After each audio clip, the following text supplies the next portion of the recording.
Hello and welcome. I am the Suit&Tie Dip&ChewGuy, and this is an entry on to the Bubblegum Diaries playlist. And we will be taking a look at this. This is the final product from Bubbaloo. It is their Tutti Frutti. So there is flux within the brand at the moment. You will see other types of Bubbaloo on, let's say, Amazon, but they're selling old stock. All right, there are only 3 types in general production right now. It is the banana, which I've already done, the strawberry, which I've already done, and this Tutti Frutti. Now this is in a shop box. This would be on a shelf. I will show you how it opens in a moment. You will notice that they do have an expiration date over here, which is the 9th of July, or rather June, sorry, 2023. All right. So I am going to try to get you a better look at this desktop side. I will be back in a moment. So here we are with the box. It is a 50-piece box. I'm now starting to wonder, some of the newer packaging that I have gotten in has all been 50 pieces. I'm starting to wonder now if maybe I had that backwards and they used to be 47 pieces and they actually bumped it up. If you look over here, you can now see pretty clearly the expiration date. Expires 09 June 23. All right. This is a Mexican product, thus some of the words that you are seeing. All right.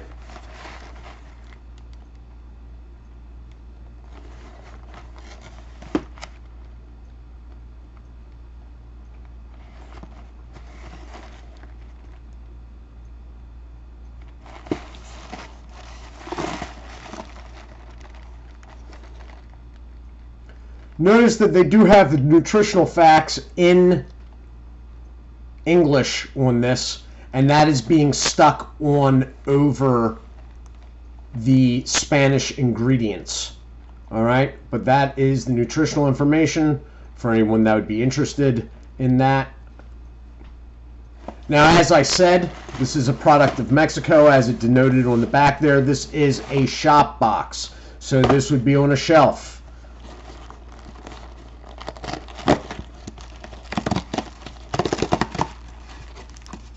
And it can be 2 ways. It can be either brought all the way back like that, or if you wanted to, it can go like that, which you would do before I just ripped the whole thing open, obviously. So that's what you're looking at inside. Now, these have been coming in better shape, and the reason for that is I'm buying 3 box sets. So each set has a Tutti Frutti, it has a banana, and a strawberry. And due to the larger size of the package, they are putting it in boxes. I am thinking about moving the ones I have on my storefront off and putting the 3-set box. It runs at about $17 and change, not the 6 of a single. But it makes a big difference in the way the product gets to you. All right?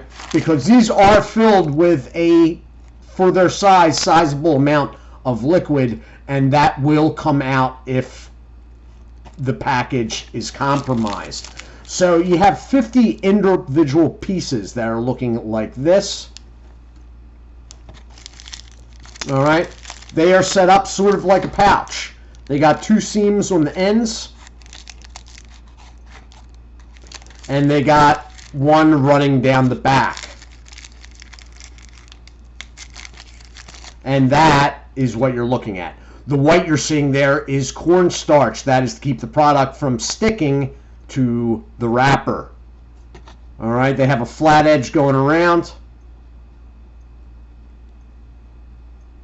and 2 somewhat ballooned sides. On some of them, you can actually see the injection point for the liquid. On this one, it is most likely that little dimple right there. On others, it is more clear. So,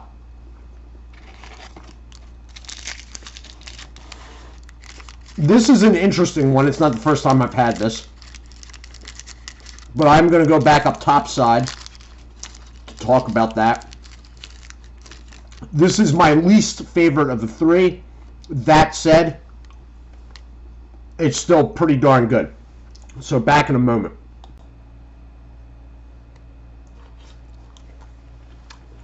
So, I have rushed this. It's not quite to bubble blowing point yet, but it's possible to, partly because the consistency of this stuff once chewed, once you burn at least the majority of the sugar off, or chew the majority of the sugar off, is really, really good. I mean, I'm not going to claim that it's bubble yum, but it's pretty darn close. It is one of the better bubble blowing bubble gums, if that is your thing for whatever reason. I do not blow a lot of bubbles. I like the option or be able to, but I don't necessarily do it a lot, I find. That said, you will never catch me chewing plain chewing gum. Unless I've been tricked, which you will see what I'm talking about a couple of videos from now, into thinking that it was bubble gum because they put bubble on the packaging. Anyway, so flavor-wise, this is an odd one. It is a fruit melody, which I could not tell you what is going on. I had hoped that maybe it was an original. It is not. It's a fruit mix, somewhat in the same idea of like a juicy fruit, only it's not juicy fruit. They're using another grouping of fruit. But it's got a mint aspect. Now, one of their products that has recently been discontinued was a bubble gum, but it was mint. And I'm wondering if part of it was incorporated into this. So what you have is a fruit-flavored bubble gum where you can't pin down the fruit with a minty aspect to it in the background. It's good. I just particularly like the strawberry the best and the banana behind it. The only problem with the banana is once it loses flavor, it goes real neutral, like a little bit too neutral. So my pick out of the three would be the strawberry every time. After that, though, I do like the banana. I find that I like the mellow aspect of it, and they really got the banana flavor right. This, though, I'll use this, and if I get tired of using this, my nephews will be quite happy to use it. So this has been my review of Tutti Frutti Bubbaloo. It is a single wrap 47 or 50 piece box. Each piece is individually wrapped. It does have, excuse me, a gel center, jelly fluid center. This one, mixed fruit flavor with a underlying mintiness, which in itself is interesting. And that's that. I am the Suit&Tie Dip&ChewGuy. I do thank you for watching. Do take care of yourselves, and as always, God bless.